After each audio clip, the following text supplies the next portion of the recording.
let's talk leather.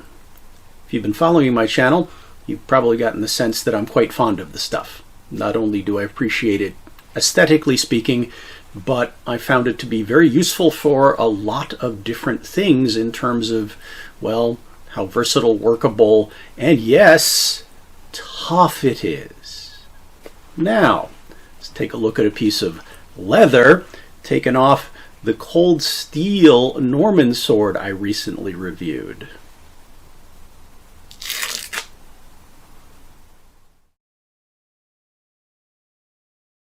Alright, so this is going to be a little bit of a quick follow-up to the initial impressions review I did on the cold steel Norman sword a little while ago, and I'm also going to pull in the cold steel Italian longsword and hand and a half sword because they have the same issue for me. I'll also talk a little bit about some of your options for potentially rewrapping a European style sword, at least, you know, something that I've come to like. But one of the things I specifically talked about in the Norman sword review was how much I hated the grip, that smooth, soft leather-covered grip. Just didn't feel very sure at all in my hand. It felt loose, it felt spongy, it felt like, as I described it, like I was wearing a glove when I wasn't wearing a glove. Now, similar issues I've had with the long sword and the hand and a half sword, but as I mentioned in the Norman sword review, gripping those swords with two hands, I was able to compensate for that somewhat and kind of deal with it. I still didn't like it, but I could make it work. But with a one-handed sword, yeah, I just really couldn't get very good feel for the blade whatsoever. Hated it. So one of the first things I did to the sword was I cut at the single seam of stitching on the one side of the grip and started peeling it apart so I could rewrap it, replace it, and yeah, see what was under it in the process. We'll take a look at that. But I discovered two pretty disturbing things almost immediately. The first thing was the leather was not glued down to the wood underneath at all. It was just kind of loosely wrapped over and stitched, kind of like what I would expect to find on the scabbard, but not on a sword grip so much. So that was probably exacerbating the problem. But worse, just pulling apart the threads and trying to peel that leather cover off. Leather shouldn't tear like old linen. Yeah, that's suspicious. Here's a similar weight of leather that this is the material I've actually used to do the rewrapping with, which we'll see in a second. But yeah, this is tough stuff. This is why I like leather. It's tough stuff. I've made bullwhips out of this stuff. It's tough. So yeah, problem. What did I do about it? So the good news was that under that terrible leather, or whatever you want to call it, wrapping was a nice wooden grip. One piece, some kind of white wood, not terribly soft, something probably like ash. And I'll post a picture of it. I figured it was nice enough. Well, let me try to do something just with that. So I sanded it, stained it, lacquered it. Actually turned out quite nice, and it was fairly comfortable, but in use, yeah, just a little too slick. So I got some of my leather hides out of my supply and started cutting straps between 1/4 of an inch and 3/8 of an inch wide. And for a grip of that one-handed length, about 6 feet of that tends to do the job. And then if you've got to do a longer grip, longer. Gave it a single wrap, nice and snug. Synced it down, and then, as you can see, I capped both ends with a pretty simple braid. And I was really pleased with the outcome. We'll take a look at the handling in a second, but it's not only nice and tight and grippy, and I think aesthetically pleasing, didn't add too much extra girth to the grip. Actually, I think just the right amount. It's a little bit thicker than the stuff I took off of there, but a whole lot tougher.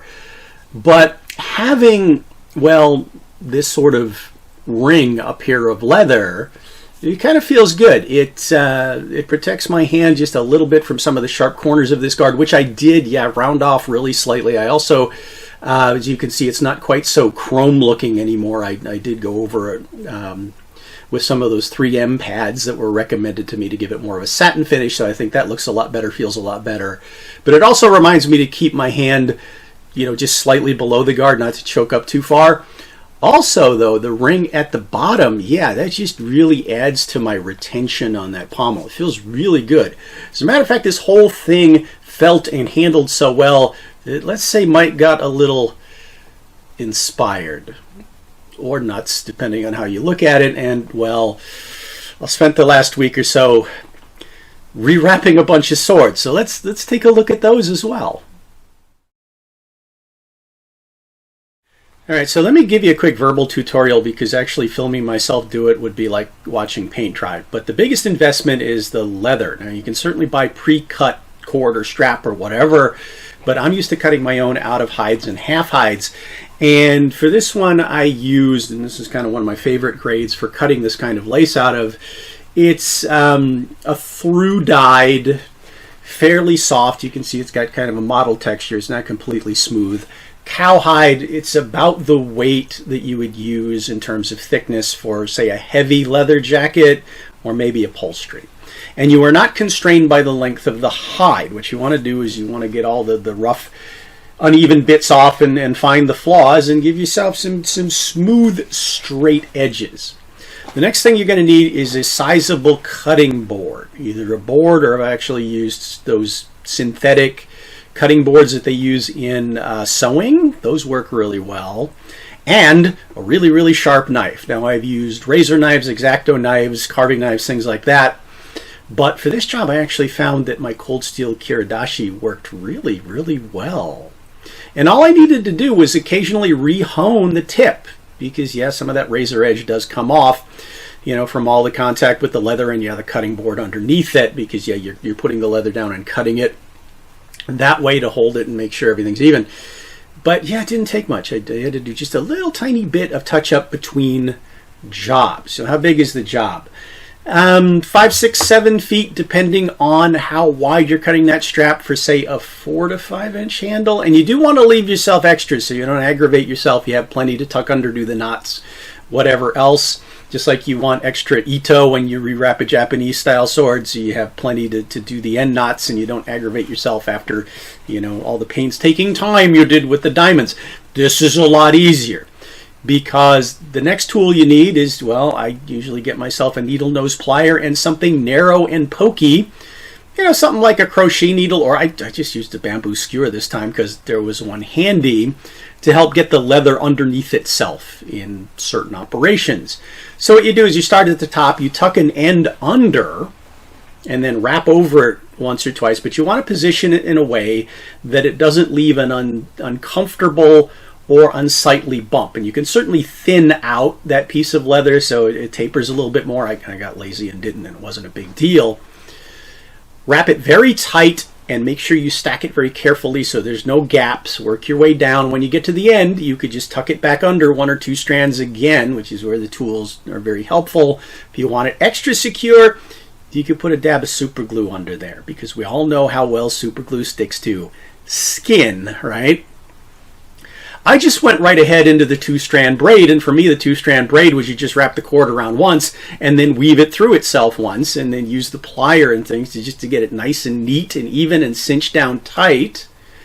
Cut the scrap ends off, and then I saturated the whole thing in my favorite leather conditioner, which is Fiebing's Aussie leather conditioner, Fiebings, if you want to look that up. I found it to be great stuff. You give it a good coat of that stuff, rub it in, and you can use your hands to help shape the leather while you're doing that.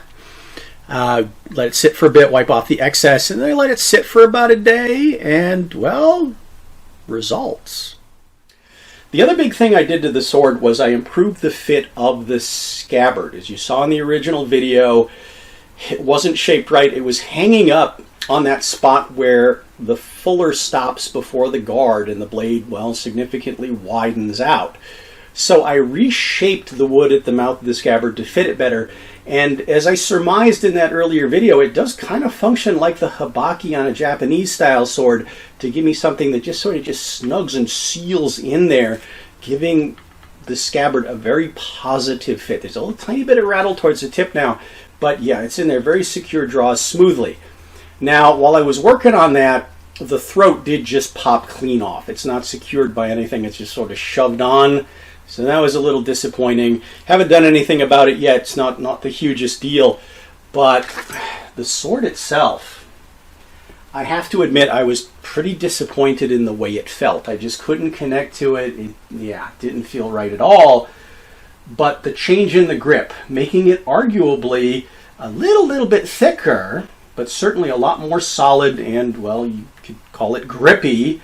And then adding those rings on, it's just, oh yeah. It feels so much better. Now, I did take it out briefly, did a couple of quick cuts with it, and yeah, it does cut as well as the other China-made cold steel sword. So hopefully I'll get a chance to get out here pretty soon and do some handling and cutting videos. But yeah, it cuts and it handles. It feels really, really good now. Is it my favorite arming sword? Yeah, not quite, but it certainly has moved up the lists significantly with, well, a couple hours work. I was so pleased with this. Well, let's see what I did to its cold steel brethren. Starting with the Italian longsword. Now, I didn't take off the old leather. I just wrapped over it and preserved the position of the original retention rings. So what you've got is a braid ring wrapped just a short distance here. The original two retention rings, braid ring wrapped in between. Braid ring. It's a heck of a tongue twister for you. Now, because I wrapped over it, it does make the grip thicker. Now, this sword, for me, always felt really good. It was very surprising in terms of how light and nimble it is for its size, but still, that slick, spongy, loose-ish grip, I don't know, there's something missing. But it's not missing now.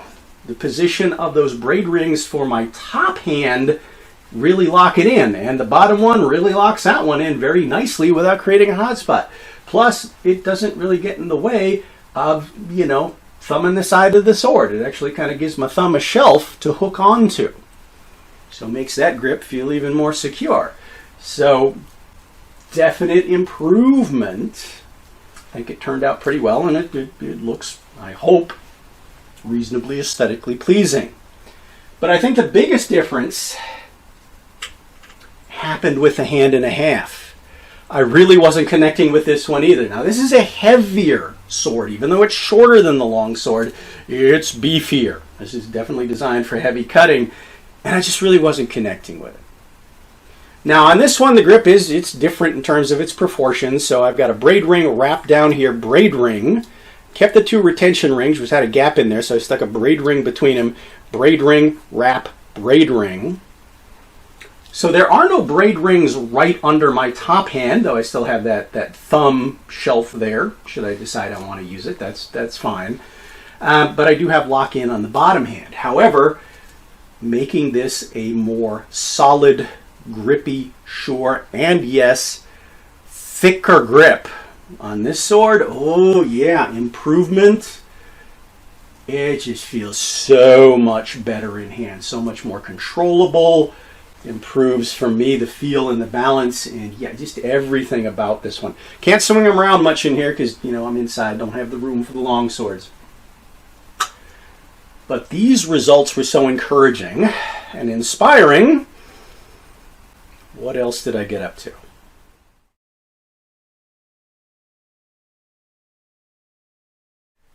Let's revisit a couple of the Kingston Arms swords. I did my video and then a couple of brief follow-up mentions on this Kingston Arms Type 14 Angus trim design arming sword and the issues I had with it. The terrible edge it came with out of the factory, which I have since reprofiled very nicely. I like it perfectly now. I wasn't terribly crazy about the balance, but the more I've been studying arming sword and buckler, using it arguably more properly for its intended purposes, it's feeling a lot better, but I still wasn't connecting with it, and I think one of the reasons was in my hands, even though I don't have huge hands, I felt like the grip was just too thin, too small, and maybe just a little too slick. So while I'm rewrapping stuff, Now on this one I used a dark, slightly reddish brown leather, and yeah, I did cut the straps just a little bit thinner, about 1/4 of an inch. Braid top and bottom over the old grip. So solid, grippy-er with the texture, retention rings, but also by making that just that much thicker in my grip. Oh my, very different sword now. Very responsive. The balance, even though the balance physically hasn't changed, it just feels so much better, and I think it's because I have such a better grip on the thing now. Speaking of grip and Kingston, they're Katzbalger. I really wanted to love this sword, but the more I had it, the less I really liked handling it. And part of that, we'll talk about some of the slimness of the blade and things in another review, and the blade is held up just fine. It's just that they're 9260 A-trim swords. The blades are actually, even though they're not very heavy, they're kind of beefy, but they're 5160 blades. They're really very thin, and that sort of worries me.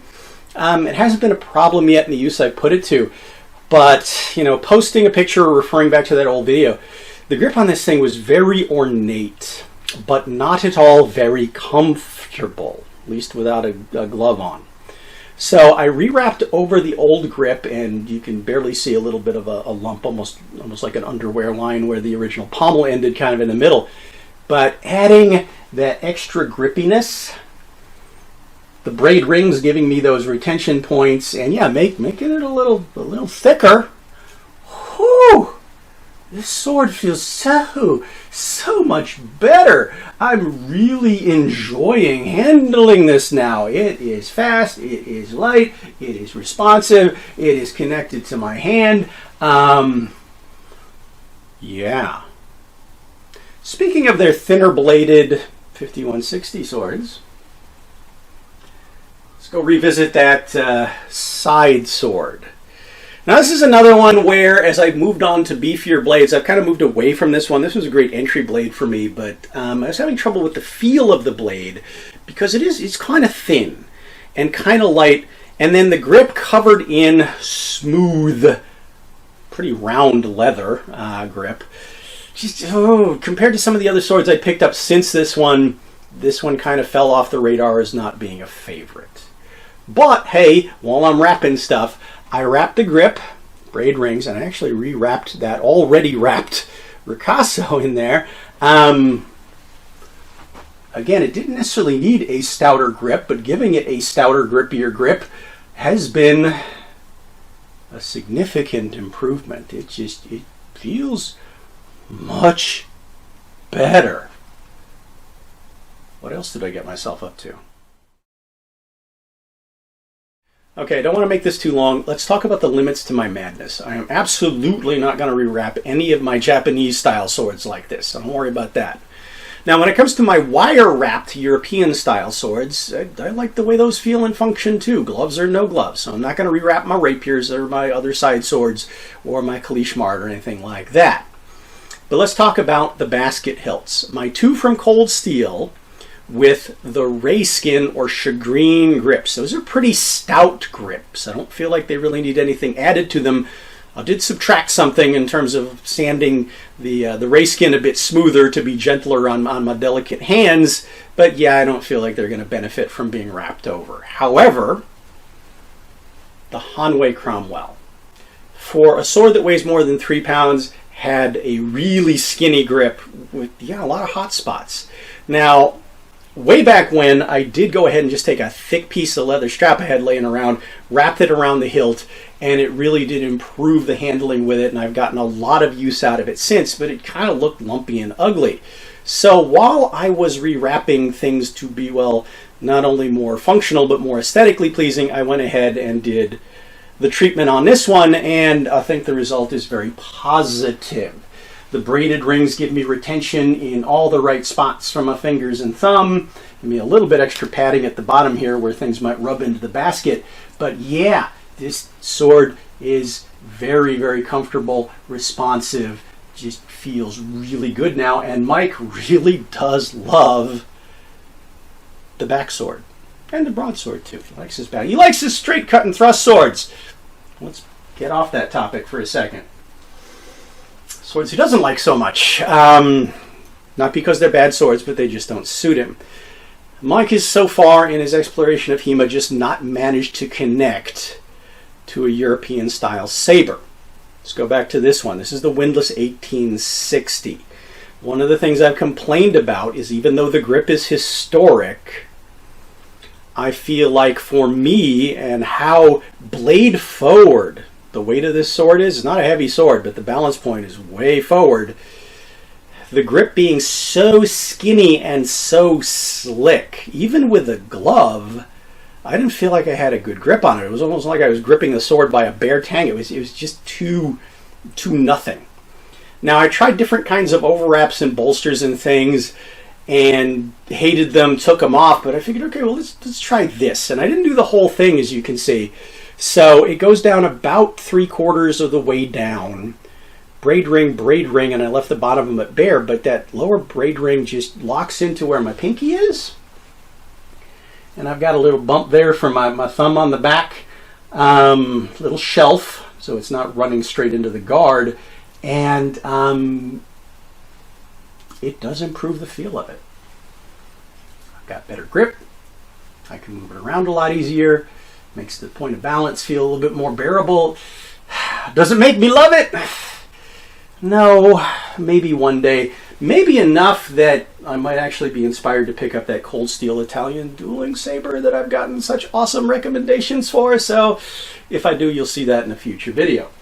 Until then, let's get our usual conversation going. I certainly can't thank you guys enough for our conversations and the connections that we've made during these last rough couple of years. So thank you all again. If you have any questions about this process, you want to see more of it, have any other questions about these swords, I will get back to reevaluating a lot of the swords in my collection now that I've spent time with them, so we'll get to that. Until then, thanks for watching, following, subscribing, sharing, commenting, and I hope to see you back for, well, whatever I get myself into next.